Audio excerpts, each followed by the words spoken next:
Are you ready? Do you want me to go back out?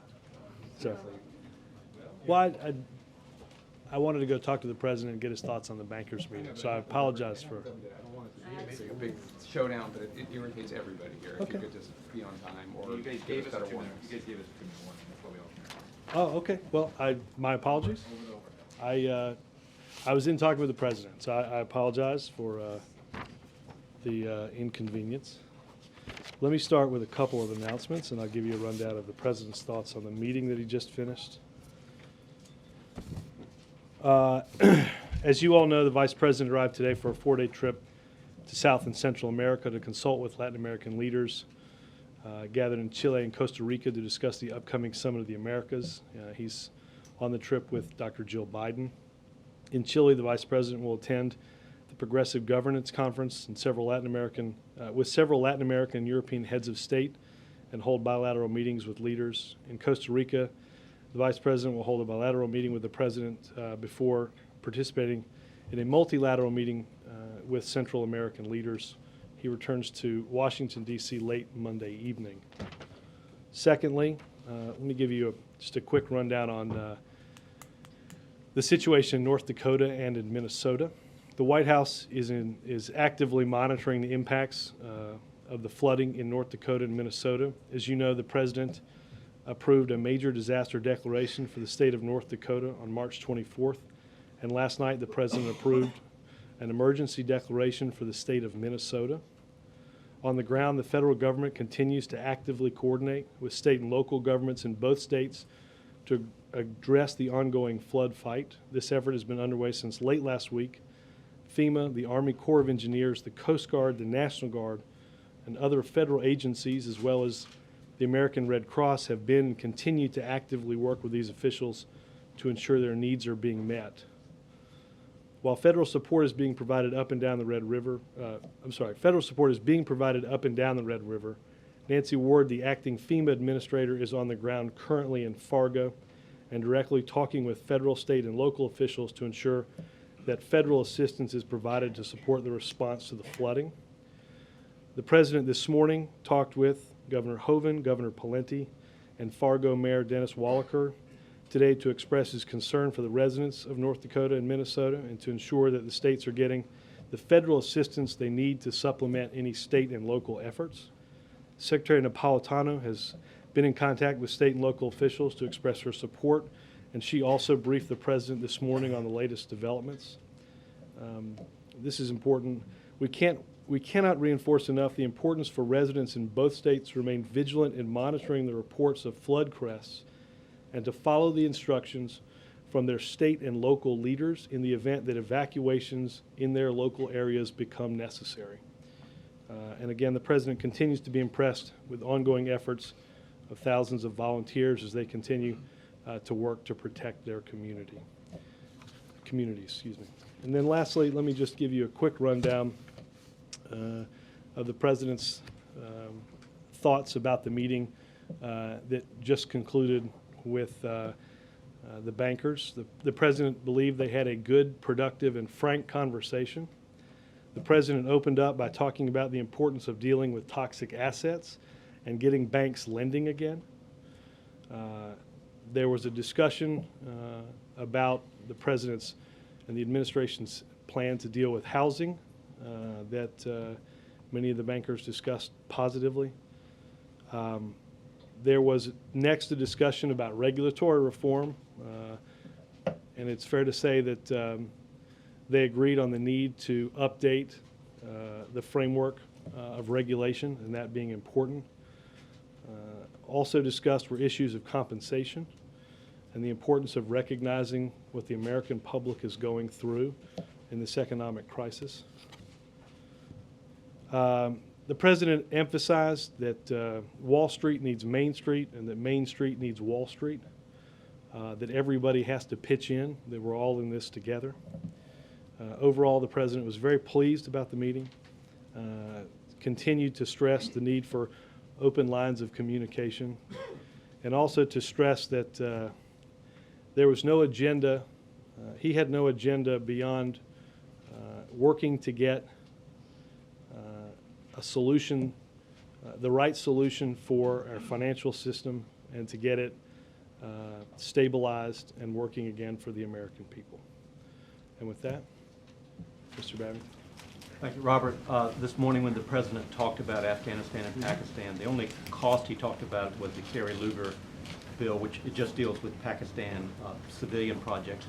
What can the American people expect this initiative to cost, and are you confident that the Congress will go along with the cost? Well, I think the budget itself is being readied. I don't have an exact increase in monthly operational costs. I think that everybody understands the importance of getting this effort right, that that a regional approach that addresses the safety and security of the two countries and of the United States, and working together to ensure that what happened on September 11th doesn't happen again. Obviously, it's going to cost money, and we're asking for a renewed commitment from the American people, and certainly both the men and women in uniform that will serve, as well as the increased number of civilians that will go over to demonstrate all elements of our national power. But as the President said, it is a goal that to disrupt, dismantle, and defeat Al-Qaeda. And that's something that we can't afford not to do. Any idea how soon you might have some estimates of the... I don't. I can certainly check. Yes, ma'am. On the bankers meeting, how strongly did the President press the bankers to sell their toxic assets through the Geithner program? As you know, a lot of them are reluctant to sell them at these prices, hoping that when the economy recovers, they can get a better price, and that won't solve the problem. Well, I think there was a broad discussion about the program. Obviously, as I talked about a couple of times this week, and many people have talked about the need for the financial system to be stabilized by getting a lot of these toxic assets off the balance sheets of bankers. And that because of that, there's an incentive through the market to get a price that's established that works for both investors and for those that want to rid their balance sheets of these assets. So I think the policy is structured so that there is that incentive.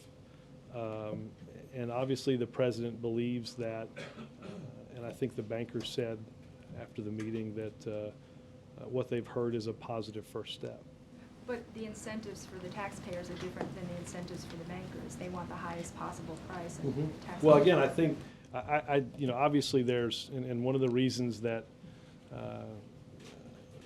many, many months ago under Secretary Paulson, the theory was that you might not be able to get this work because you lacked an incentive to change something that somebody might value at 95 cents on a dollar and someone might value it 25 cents on a dollar.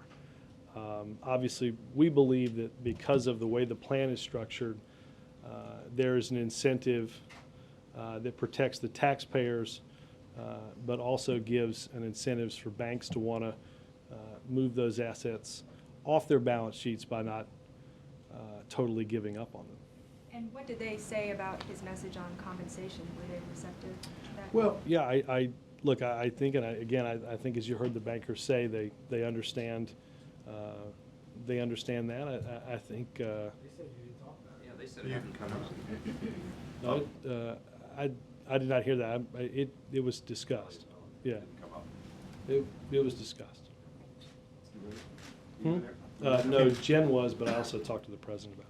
Yes, Jen. I actually want to follow up on both their points. On Afghanistan, you said that the mission is to disrupt, destroy, et cetera. Other than the new troops, the new commitment of troops, 21,000 more troops, what are the specific ways that this policy is different from the Bush administration policy? Sure. Well, I think I'll pick on several different points. And I'll take you back a little bit and give a little bit broader. As you well know, the president originally believed that the decision to go into Iraq took the focus and resources away from our effort in Afghanistan. And that today's decision and announcement refocuses on that region of the world where what the president believes is our primary security threat. It does so with a more tightly focused goal that the president enumerated, with a substantial effort at ensuring that the resources that are needed to achieve those goals are brought to the region, not just in, as you mentioned, the expansion of both combat troops and trainers, but also, as you heard officials talk about, an increase in civilians, in development. That I think another thing that builds on the civilian part of this is using all elements of our national power through those civilian agencies and through diplomacy. That we're looking at this again, as the president talked about, not as an Afghanistan issue, but as an Afghanistan and Pakistan issue. And obviously, and the president will do more of this in the coming days as we go overseas, drawing on an international effort to ensure that we continue to put an emphasis in resources in this region of the world. And then to follow up on Karen's question, some of the bank CEOs came out and said that they liked their first impressions of Geithner's plan to get the toxic assets off the books, but they were waiting for more details. What more details could they possibly be waiting for? I think that's a better question for them. I don't know the answer to that. I guess the better question for you is, are there more details that you guys are set to introduce? I think they'll, maybe what they're talking about is just the logistics of asset auctions and things like that. But I can certainly check with Treasury. I mean, obviously there will be an effort from between now and when that happens that will roll out plans and details on that. But I'll check specifically with Treasury on that. Helen? What proof does the president have to become so hawkish now and to raise the ante on the troop level going in? We were misled so much on Iraq. Why shouldn't we be misled again? Well, regrettably, I think in 2001 we learned the danger of giving extremists that hope and wish us harm the space in a safe haven to plan, practice, coordinate, and ultimately execute deadly attacks on this country. Why don't you American people get more evidence? Well, I think the American... You're going back to 2001. Well, no, I'm using 2001 as certainly one example, obviously a fairly poignant one, but I think it is, without getting into details that I can't get into, when the president talks about continuing to get assessments on just how dangerous this part of the world is, I think they can be assured that this region of the world presents many dangers for this country. I think this region of the world poses dangers for Afghanistan. And look, regrettably, just today, we can see that the extremists in this area pose danger to Pakistan. The leader of Pakistan is in power because the leader before was assassinated.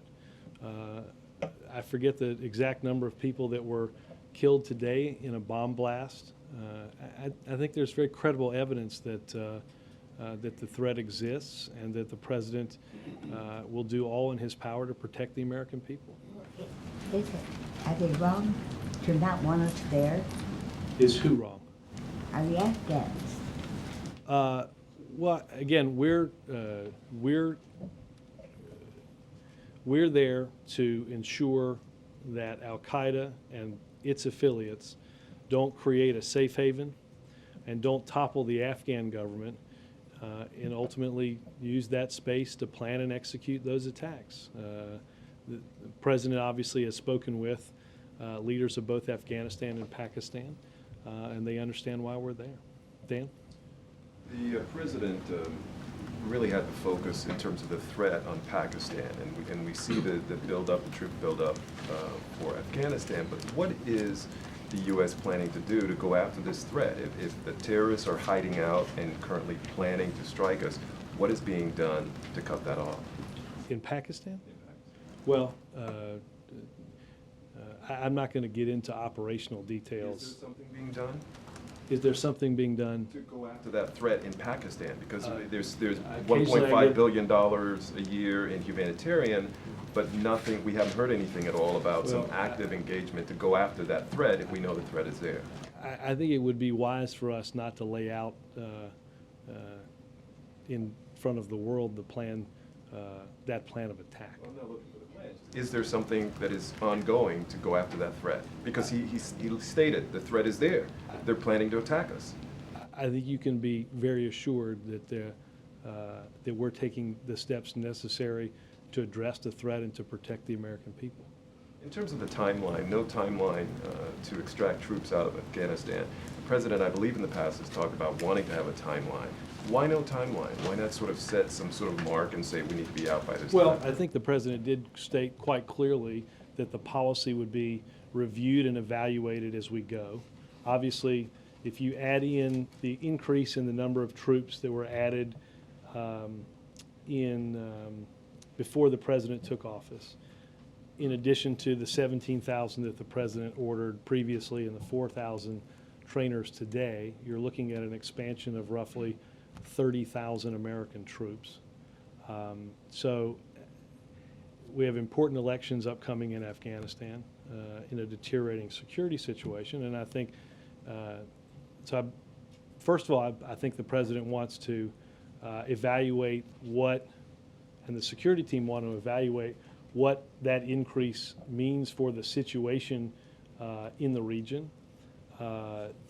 Obviously, the announcement today is to build the capacity of the Afghan army to ensure that ultimately that responsibility of rooting out extremism and protecting the democratically elected government can be done by the Afghans.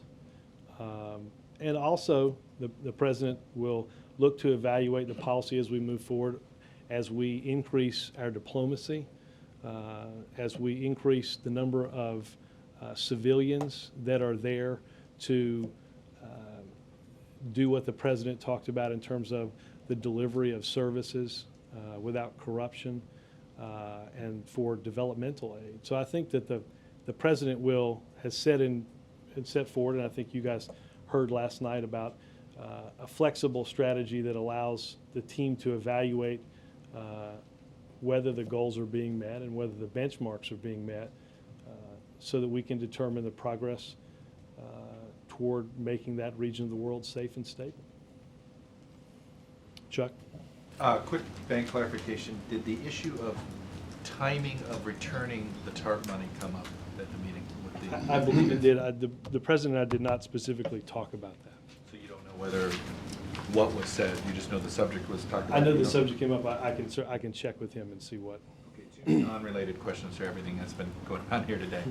The FAA apparently is not going to, apparently the FAA is being pressured not to release publicly incidents that have to do where incidents occur where there's where birds hit planes and what caused the crash on the Hudson. Because airlines don't want to give the information. I mean, isn't this a public safety issue? Shouldn't the government sort of demand that this information be made public? I saw a blurb on it. I read part of it. I would direct you to the FAA on that. I don't have anything on that. Have anything? I don't have anything. And then it's also our understanding that the President met with some 9/11 families yesterday, this week. I will check on that. That some 9/11 had asked the President to get involved with the rebuilding at Ground Zero and some of the delays? I will check on that. That is not on my stuff either, but I will have somebody work on that.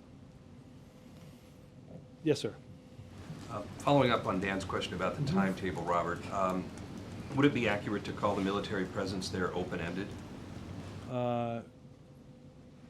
Again, I think the president has set forth a new regional strategy for Afghanistan and Pakistan that he looks to monitor closely and assure that we are making progress and to use benchmarks to measure that progress. I think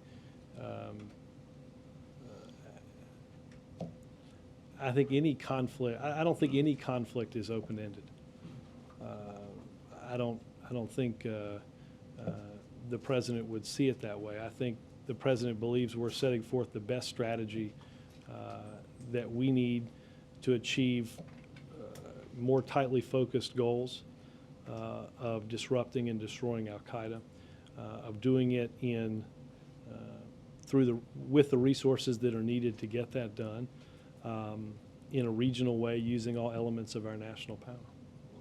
Throughout the discussions, have you heard anyone mention any date of when the troops might come home? Well, no. I think they're focused on initially. Obviously, as I said, there have been decisions by the previous president and by this president to greatly increase the troop presence. That presence will be evaluated. We will begin moving an increased amount of civilian personnel in there to more greatly focus, as I said, on the delivery of basic governmental services, on developmental aid that the president talked about in both countries, as well as trainers to ensure that we are making the sustained progress that has to be made and needs to be made to give the responsibility for security back to the Afghanistan. Has the notion of or concern about mission creep come up? Well, I think that's always discussed. I mean, I think that in any decision that is made, you want to ensure that, and I think the president did through enumerating that tightly focused goal. And that can be evaluated through benchmarks to measure that progress, to evaluate the policy, and to make the necessary changes. So I think there's a refocusing. It's goal-oriented, it's resourced, it's regional. It uses all elements of our power, and it will be evaluated each step of the way. Jonathan? A number of those bank CEOs have spoken out publicly against the bonus tax legislation, both in the House and the Senate. And I'm wondering if that came up in that compensation conversation, and what did the president offer them by way of assurances? That was not something the president and I talked about, but I'll check on that as well. Yes, sir. One of the things the president wanted to get out of this meeting also was an update on the economy. What did he hear from them on the economy? Yeah, well, one of the, I think you heard some of the CEOs at the stakeout talk about this. One of the things that they spent some time talking about, and that I think is a positive development, is the administration's housing plan. That mortgage finance rates have hit a low, or are at their lowest point since they began recording statistics, I believe, in 1971. That millions are taking advantage of the ability to refinance their home.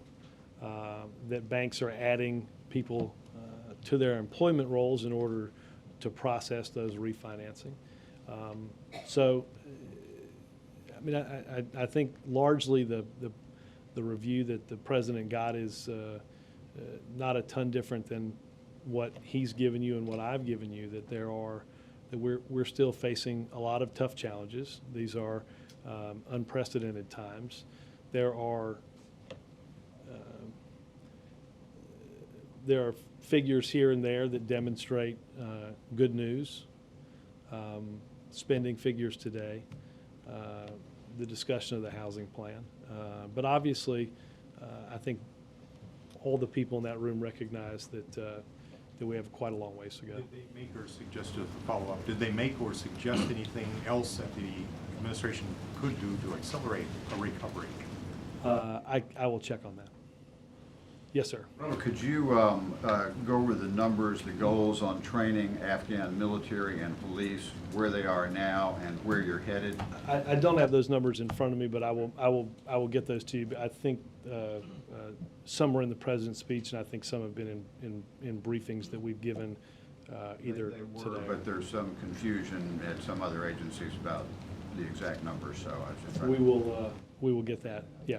One other question for you. In the president's speech, he talks about aid and military assistance to Pakistan, but says we're not going to give them a blank check.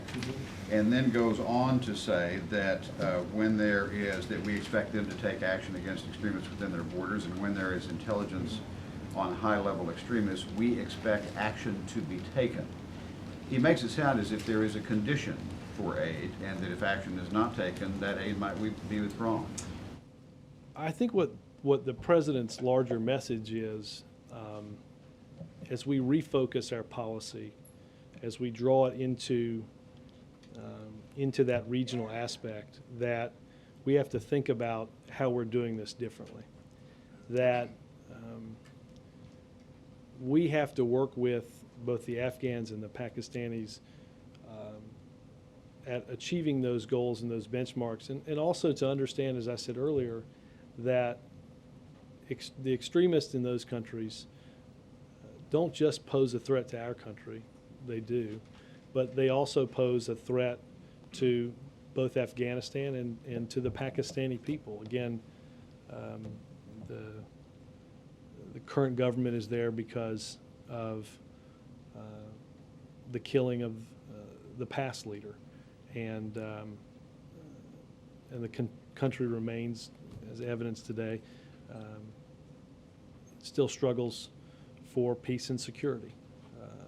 And the president believes that one of the things that we have to do in this policy is convince others that the threat is not simply to us, but also to them and their democratically elected government. The president also said we will insist that action be taken one way or another. Does that suggest that if the Pakistanis do not act, others will have to? I think that's a reasonable reading of that, and I think it's consistent with the president's policies and what he said throughout the campaign. John? I just had a question on the issue of the low interest rates, because on the other end of that potentially is inflation. Is that something that the president is talking about with his economic advisors? I think they've both talked about the worries about inflation and deflation, given different statistics at different times. They've talked about it in the daily briefings that the president gets from his economic team. I also ask you about the bankers, because in his statements before the meeting, the president was talking about how everybody needs to do what's best for, I guess, the global national community. I don't remember the exact wording, but that was the tone. Just trying to get inside his head as he's talking to them about selling these bad assets off the books. Was there any appeal to not get rid of the incentive for profit, but maybe not try to go as far as possible to get the highest profit? Was that part of his argument at all? Well, I think inherent in the discussions that he's had with them, inherent in what Secretary Geithner has proposed in terms of new rules of the road, and inherent in his discussions about changing the culture of Wall Street, is understanding that while nobody in this country begrudges somebody doing well and somebody taking risk and using their money to make more money, I think he emphasized to them why it would be frustrating if you're a family struggling to make a mortgage payment each month and pay your health insurance if you're lucky enough to have it, why it would be frustrating to see an executive get a huge paycheck or a bonus when they work for an institution that needs extraordinary help from the government. I think that's in some ways why the president put in place in February and announced strict rules and regulations about executive compensation at banks that do receive that extraordinary help. And I do think there's rightly so a message of this notion that we are all in this together. As I said, and as the president said directly to me, that Wall Street needs Main Street. Main Street needs Wall Street, and that only working together and only solving the problem for both will we eventually get our economy back on track and make progress. Do you know if you tied that in to how they'll approach the toxic asset? I don't know that. I can check specifically on that. Cheryl? Robert, looking ahead to Monday, the president's likely to make an announcement on the automakers. He said yesterday, we will provide them some help, but they will have to make drastic changes. Has he already made a decision about what kind of help he's going to provide them, and will it be short-term help or long-term? Will it be all that they asked for? Will there be conditions? I know there were at least 2 meetings with him yesterday on this, and I know the president's auto task force is meeting today. I think they are winding down the decisions that have to be made and putting in place a plan that the president will announce on Monday, but I don't want to get into that announcement until then. Can you just talk about, in terms of his announcement, will it be a very short-term announcement, or will he outline sort of a longer vision for where he sees the companies headed? Because he seemed to hint, he did say yesterday, it's not going to be like the 1950s where we see this growth. They're going to have to, look different in a new global economy. Well, I think that is what the president will discuss. I think what the president has talked about throughout this process is the need for a viable American auto industry, but that viability is largely going to depend on a restructuring that allows it to compete in a very changed global economic environment, and to do so without continued government assistance. And look, as I talked about yesterday, this is obviously we've all watched, and the president has certainly watched, management decisions that have been made over a longer course of time that have seen companies fail to invest in technologies and efficiencies that would have created a broader group of cars that they sell that could do well in good times and in bad. The auto industry also, in all frankness, suffers, as I said yesterday, from the sheer notion of competing in an environment where they're selling a little more than half of what they sold 2 years ago. The annualized car sales at this point look like we're on pace for the industry itself to sell about 9 million cars in this country. And that's down a couple of years ago from 16 million. I think any industry would be faced with some very difficult decisions if, regardless of what your product line was, you were selling a little more than half of what you were selling in more robust times. So the president, I think, will outline what he thinks is the best way forward to achieve viability for the companies in both that short term and in the long term. How do these companies get through the global recession that sees a great decrease in demand for the product, and how, when we emerge from recession to recovery, how do we have a sustainable path that makes good business decisions, not just for 1 year, but for many years? How is he going to announce it? You have Somewhere over here. Yeah, speech or announcement, something like that. Robert? Yes, sir. On the Europe trip, can you talk a bit about what the president's standard for success is What's he trying to accomplish substantively and symbolically? And what message is he trying to broadcast to the world?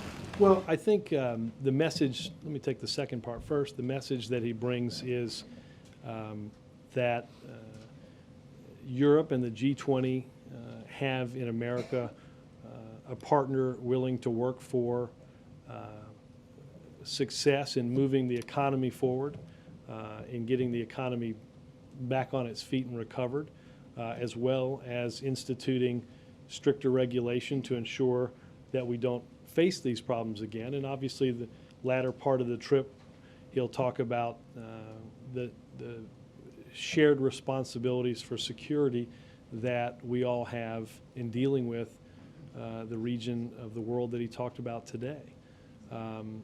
We'll have more on this, I think, tomorrow when I think sometime tomorrow morning we're going to do a background briefing call for you guys on this schedule and what you'll expect to see. I have no idea, to be honest with you. I think we'll do it both here and for those that don't want to be here at like 10 in the morning can also join on the phone. We're a full service outfit. A follow-up on Turkey. This will be on the record, right? I honestly, you're like 2 hours ahead of me, but we'll endeavor to get you what you need. I stopped trying to be ahead of you guys at like day 50. Yes, sir. Follow-up on Turkey. What's the purpose of the trip to Turkey? He's spending 2 days there, and what are his aims in Turkey? Let me not get ahead of what we're doing in terms of talking about the schedule, but we'll have more for you on that tomorrow morning. Kirk? Thanks, Robert. The House is poised to include reconciliation in its budget. Has the President discussed that with Speaker Pelosi? Not that I'm aware of, no. Does he have any views on that? Well, I think his main view on this, and the view that I've enunciated from here, is that there seems to be a lot of consternation about what could happen months down the line when the best way to be involved in discussing whether it's health care or anything else is to take active part in an introduction of ideas as the policies are all being created. I think that's the best way to be involved in the policy process if you're a Democrat or a Republican is through the notion that it's going on right now. And in an unrelated, in a separate topic, immigration, is that a priority this year? And should the Congress take the initiative on that, or will the White House? Well, I think the President has talked about that it is a priority, and I think the only way that's going to get done is by everybody working together. Thank you, Robert. Yes, sir. The Turkey trip, is that stopped? The President made the promise of speaking in a Muslim country within 100 days. Is that it, or is there going to be another country? That's not the speech that he talked about. Okay. It's not the speech. It's not. We can expect him to go to a Muslim country over the 100-day month. It's not the speech. Thanks, guys. Yes, sir. You react to one thing. D.N.I. Blair, in a briefing yesterday, said if we're going to release Gitmo prisoners in the United States, we would have to do something to help them establish a new life, that there might have to be some conditions on them. Do you know anything about plans? What would happen if we were to release Gitmo prisoners? I'd have to look at what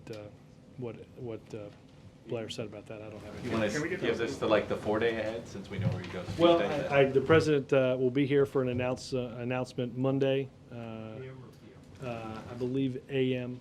There may also be a bill signing later in the day. And then Tuesday, I think the press plane leaves Monday night. I don't want to leave you guys out of this. The President is wheels up from Andrews, I believe, at 8 a.m. on Tuesday for our European vacation. President is going to leave later this evening to go see Michelle and the girls as they finish spring break at Camp David. Will there be a briefing on Monday? Yes. How long has the family been up there? Why? All week.